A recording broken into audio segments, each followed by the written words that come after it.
Welcome, ladies and gents, to another episode of Where's Margot gone? Member Spotlight. Hold on. Let me just so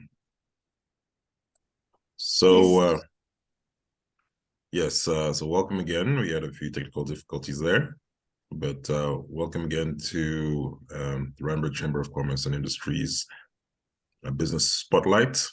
And today we are joined by one of our new members, the Taxshop Rosebank, represented by Margot and Liz. Liz Adamson and Margot Joshua, both experienced CAs. And we are honored to have you. So welcome. Thanks, Patrick. Thank you, Patrick. Thanks for having us. It's a pleasure. So tell us a little bit about yourselves. What brought you to this business, to what you're doing now? You know, who wants to go first? Liz, I will let you do the honors. What brought me to this business was from the days of bookkeeping in school. I always enjoyed the numbers. But in my life, I found my career being in the hospitality industry, and I was a hotelier for many, many years. And then when I took retirement, I couldn't just sit around. So I decided to do something that I can do for forever, you know, something that's not so I found the Taxshop franchise online. That was in 2009. So I bought this franchise and I haven't looked back. It's been a wonderful journey. And then 2-3 years ago, Margot and Brett got together, and Margot joined me as a partner, and Brett as well, although he's more just a non-executive. Since that's happened, it's grown. We moved the practice from Durban. It was a Durban North practice. We moved that to Rosebank. And it's just been on the up and up, and we're doing very well. And I think the teamwork between Margot and myself makes life easier for us and for the client. So that's the important thing, is finding easy solution-based practices for the client to use. Powerful. Yeah. How about you, Margot? Can you give us a little bit of background as to how you, what you're up to, and what brought you to join Liz in the business? Yeah, okay. So I'm a chartered accountant, qualified in 2009. I'm originally from Cape Town. So I studied in Cape Town. I did my articles in Cape Town, and post articles, I decided to exit auditing and to, wet my beak in corporate. And I found myself in financial services for the bulk of my career. For the 13 years that I've been post articles, probably 9 of them have been in financial services, and I've worked in banking and insurance. A few of those years I've spent in facilities management, working with some of the bigger facilities outsource businesses in the country. So what made me decide to join Taxshop Rosebank in a full-time capacity is that essentially, Liz and I got to know each other a few years ago through my husband. And she's been in the business for a very long time, as you've heard, since 2009. What we did identify was that there were many opportunities, for me to participate and contribute to the business, but it was never really a full-time focus for me. And I was looking for an opportunity that actually allowed me to be exposed to more areas of a business, and also to have more career independence, so to speak. So about 3 years ago, Liz and I formed a partnership, but on a very informal and a part-time basis. And where I essentially stepped in was to start providing the services that the Taxshop Rosebank wasn't previously able to, like signing off financials, certain tax activities that Liz couldn't necessarily do in her own capacity. So last year, May, after lengthy discussions, we decided that Margot will be now buying into the business, joining full-time, and also focus on growing the business, growing client base, not just in terms of industry, but also geography. And that's what I have been doing since. The reason I joined Taxshop Rosebank, well, for one, working with entrepreneurs has been a very rewarding experience, more often than not, you see people, they are passionate about what they're doing, but they don't necessarily have access to all the tools that they need to make it successful. Coming in from a finance point of view, we've identified many ways we can add value to our clients' operations, ensuring that they have access to the right information within time, they have access to our expertise, so that even before they make decisions, they are equipped with the right knowledge on whatever consequences wait on the other side of those decisions. So for me, it was to be more career independent and to also just, extend my services in another direction. Thank you. That's the big reason. I'm hearing that come through. From Liz yourself, Liz saying something you could do forever. I suppose by that you mean you have the control over it and you can make it work as opposed to being an employee. And I think similarly with you, I'm hearing that. And clearly, you both have the skill sets. Can I ask then, not just, what you do, but what is it about how you do what you do that you think separates you? And I mean by that I see that in the background, it's auditing, it's payroll, it's tax. What have you seen from what people are saying separates you from, say, other people? What is it that you do differently? Maybe who you do it for? But yeah. We take the scary out of accounting, and we are also entrepreneurs. So we understand the entrepreneur mindset. And we also become part of your team. We're not just when you hire us, you hire a full tax consultant, accountant, payroll officer, HR officer, bookkeeper. You get the whole package, and you don't need 4 or 5 people. So I think that's what makes us different. From my point of view, I think Margot might want to add. Yes, Liz, just to round up what you said there so eloquently, is that we are essentially an outsourced alternative to the conventional way of staffing your support services. This, especially for smaller businesses, allows you to be more agile, on your cost lines, have more flexibility in terms of how you manage your bottom line, how you're managing those relationships also. And what we seek to give our clients more than anything is consistency in delivery, consistency in communications, consistency in when you get reports from us, consistency in terms of feedback. One of the, the repeat complaints we've been getting, especially from newer clients we've signed on, is that they feel like they don't exist to the accountant in the event that the accounting services are outsourced. They feel like they don't exist. When they send messages, they're sending it into the ether.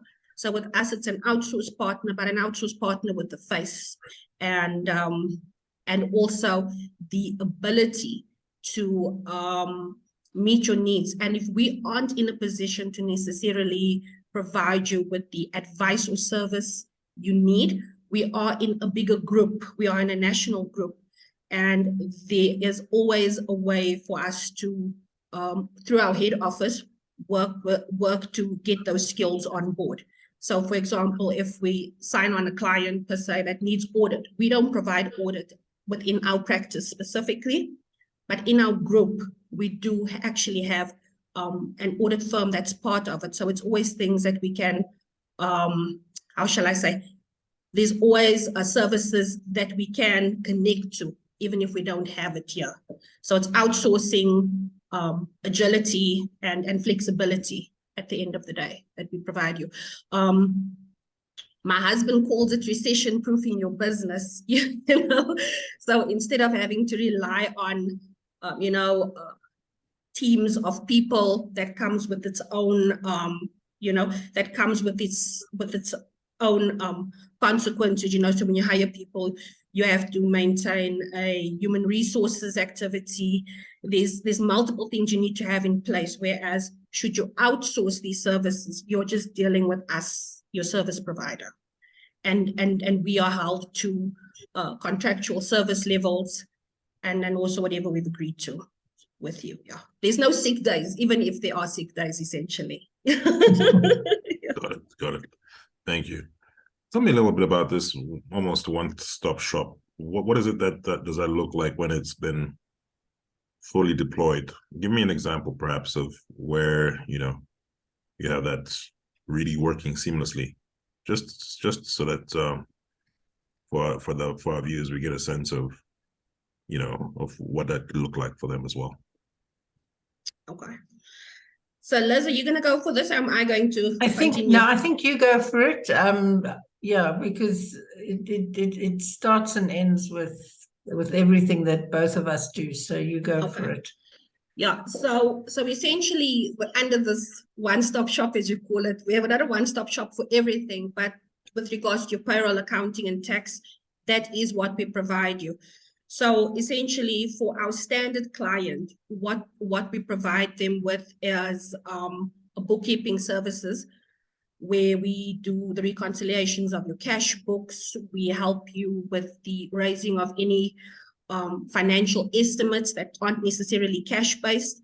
We put that through your records. Depending on the package you're on, you will receive monthly or quarterly management accounts from us that will include a profit or loss, a balance sheet, as well as your statement of cash flows, so that you can actually see how and where your money was spent. In addition to that, we provide payroll services. So we use quite a dynamic software called Payroll Pro. It's space-based, but it's something that has been tailored specifically for the Taxshop franchises. So we use Payroll Pro. And with the software, we are able to maintain any payroll movements for you. So when you have appointed new staff, staff has been terminated, all those records we keep. What the software allows us to do as well is dial in directly or submit directly to the Department of Labor. So where you do need to be paying UIF and SDL and all those things instead of going through 3 different online platforms, it's all in one space. It's all in one software that enables us to do that.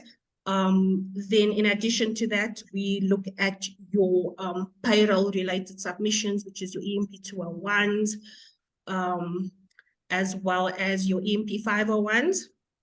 And then, of course, as I said, your UIF submissions and other Department of Labor submissions, that's taken care of through the payroll software that we utilize. In addition to that, we do taxes also. So when we sign on a company, we accept that you are a provisional taxpayer, and you also have your once a year recon where everything should be done. So we will basically run that process for you also, to ensure that whatever you are declaring to the receiver of revenue throughout the relevant tax periods, you are within the relevant or the relevant acceptable, range of error that SARS allows. What we find happening with many businesses is because people don't want to overthink the interim estimates, or they don't necessarily want to pay over too much cash in the short term, they end up underestimating their liabilities to SARS. So come year end, you find a lot of issues and penalties being incurred. So we work with our clients on that process to actually ensure that we are submitting, correct tax provisions, minimizing the instance of any penalties and interest being incurred on their profiles. Because we're seeing a lot of that coming through from prior years for especially new clients we've signed on. Then in addition to that, what we, what we have written a lot about, especially on our website, is called business partnering. This is where we are working with our clients to help them plan for the future, even if it's just the next 12 to 24 months, helping you actually set up performance estimates for your business so that, we can actually see where your business is headed from a profit point of view. If you are heading into that range where you might have to register for VAT in the near future, those are all the things that we assist with on our business partnering side. In addition to that, we also provide CIPC support services where we will help with the registering of new companies, doing the annual returns for a company, and then also any necessary amendments that need to be done to, the directors register, if there's changes in any of the directors that are sitting on a company's board, we help with that. Registered address, we can help with change of financial year. So anything that falls under those secretarial activities comes into our business partnering space also. Yeah, so when we say one-stop shop, we essentially want you to know that you have access to a full accounting function. So for example, you have a financial accountant or a financial manager. We are the proxy for that, those functions. Yeah, so, and any registrations that need to be done, PAYE, that if you can find that you don't need to register for VAT, and then you hit a certain threshold, register the VAT, and we'll make the VAT process as seamless as possible for client. Yes, Liz, sorry to interrupt you, because what comes in with that, Patrick? It's actually something we've encountered recently as clients never had to invoice their customers VAT before. Now, suddenly VAT comes into question and they haven't had a chance to think of how this is going to impact my revenue. Am I going to add VAT to my existing invoices now? Or am I going to take the knock for VAT in my revenue, thereby also resulting in less business, less money in the business as well? So in helping you with, your performance projections, we are also helping you to prepare for those conversations with your customers as well, to maybe tell your customers, look, we are registering for VAT. In the next 2 to 3 months, things will be changing. And, when you have those conversations with your network properly, people are a lot more open, to accepting those changes rather than you just launching it on them and then everyone's shocked as to why have your prices gone up. Yeah. And also there's SARS changes the rules and the regulations and the processes very often. So we have to stay up to date with that. For instance, previously, it was okay if you just had a registered representative. Now when you register a company, it will give you a income tax number. But it doesn't stop there. Then you've got to still go and you've got to register you've got to get the public officer registered, because if the public officer isn't there, you've got no access to any of your income tax, and you can't register anything, not even the actual income tax number that they've given you. So that's always the starting point for a new company. But we're finding with companies that haven't updated their public officer, we're also encountering problems with registering their numbers. Sorry, the income tax numbers, not the the financial numbers. Yeah. Okay, thank you for that. Including the educational aspects of what you shared. That's very helpful. May I then ask,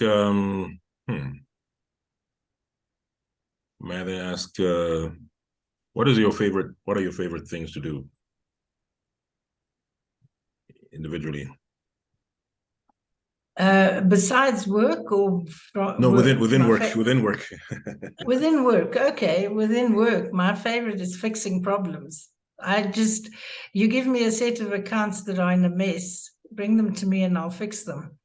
I love investigating, finding out where things went wrong, how they went wrong, and then making them all align and fix, so that it all balances and everything is compliant. That's one of my favorite things to do. Yeah, my favorite thing to do is actually getting to know a client's business. What actually drives their activities, what are their dependencies, and also key risk areas. That is what I enjoy most about doing what we do, or doing what I do, because in understanding that, when I start looking at the results, when I start looking at your financials, when I start looking at your taxes, I'm also looking at them through the understanding that I've obtained from, discovering your business. Because using that knowledge, I'm actually determining, are these numbers talking to the realities of my client's business right now? So, for example, if my client has a capital intensive operations, then I know something like load shedding is really impacting them in the hardest possible way. So I'm starting to look at trends in their numbers, in their monthly figures, and I'm asking them about how is this impacting your ability to deliver? What contingencies are you putting in place? And then I'm looking at your figures to understand, does that show there? What we are discussing, is it reflecting in your figures or not? And then if you are very sensitive to certain circumstances, what mitigating actions are you taking, to sort of buffer your business during these periods? So and you get some interesting answers from clients. It gives you I think it sort of humanizes the business for me in that way, understanding what's going on and ensuring that what we're discussing, it's coming through in the results we're seeing. Because if it's not, that's when I start picking up the phone and I'm saying like, okay, so we discussed this and that, and then we discuss the opportunities that comes with, but have you pulled the trigger on this yet? Or is there something further down the line that we need to expect? So yeah, understanding my client's business, relating it to their performance, also helps me to have, helps us to have more meaningful conversations with them with regards to how they are performing, how they're coping also. Yeah, that's my favorite part. Thank you for sharing that. And another favorite question. Who are your favorite clients? Yeah, Liz. Who are our favorite clients? Yeah. Type of clients, maybe. Sorry, just repeat that. What are your favorite types of clients? Favorite types of clients. My favorite types of clients are the ones that actually understand numbers, and they're willing to learn about their numbers. They're also the client that is the full package. So we're not doing little bits and pieces and someone else is doing bits and pieces. So they're with us with the full package, and we take them from the end-to-end business. So we become part of their team, and they feel that we become part of their team. Restaurants are, because I think I was in the hospitality industry, restaurants more franchise type restaurants. We have some Steers and Debonair's type clients on our books, and also clients that understand the need for technology, because we're very technology based. So the clients that like technology and understand and want technology, they tend to get my attention. Yeah. And also, Liz, more importantly, the clients that trust us on the journey. Yeah. You don't want someone looking over your shoulder the whole time, questioning why you're doing what you're doing, but that they are trusting that they are receiving the best advice and service you are able to give them. That's important for us. Clients that trust us. My favorite client, actually, I'm not going to say the name, but it's actually favorite type of clients. Look at the favorite type of clients. Yeah, so it's actually like a laundry business, and this client at first was quite apprehensive about running their finance function in an online way. They still believe I must sit across the desk from you, and papers need to come my way, and boxes need to be picked up. But since we started on this journey with that client, they've had such a change in mindset about how to work online. You don't hear about their reservations against, that method of working anymore, because for them, the biggest fear regarding going online is, again, accessibility, availability.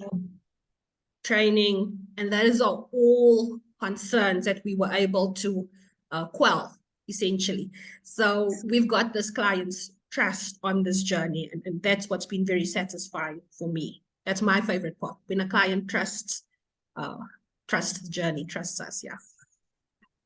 Wonderful. Awesome. And okay. And as we leave off this business spotlight, thank you so much for all that you've shared. Maybe a question I've asked before. What would you say your keys to success? Each of you can share something, 1 to 2 or 3 things, maybe not too many, please.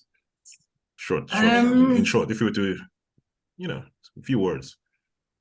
I think my key to success is I'm very self-motivated. I'm disciplined, so working from home has never been an issue or a discipline issue for me. And I love what I do. It's self-motivation, discipline, and love. Yeah. That's powerful. Thank you so much, Liz. Margot? Okay, so from me, to put it into as few words as possible, key factors to success for me also would be to love what I do, to be consistent at what I do, and to act according to my word. So me not keeping my word keeps me up at night. So you can know that I go by my word, and that's been my key factors to success. Wonderful. Thank you so much, both of you. We're honored to have you. Thank you. Maybe in closing off, may I ask where we can find you, and if there's anything that the membership could bring to you? How can we support you? Of course, well, you can find us on www.taxshoprosebank.co.za. That's all about us. We have quite what we think is a very good website, and it's also got a contact form. What the membership can bring to us is, I think, any contacts in the franchise industry, business type of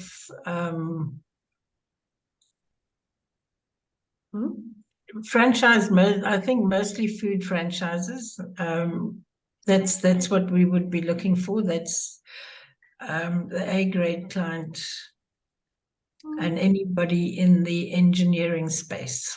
I know they're completely different, but we have much experience in both. Thank you. Thank you. Would you like to add anything to that, Mark? Yeah, Patrick, we are running an awareness campaign right now through our social media channels. So the Rosebank Tax Shop, if you want, I can share the direct page here in the chat. So the Rosebank Tax Shop, Facebook, LinkedIn, if they'd like to check us out there also. We'd really appreciate it. If they would follow us, that would also be highly valued. Thank you. Yes, and if they forward and share our posts, that would be great. Thanks. Yeah, that's a good one, Margot. Fantastic. Ladies, it's been an honor. It's been a pleasure. Look forward to seeing you soon. Yes. And yeah. Yeah.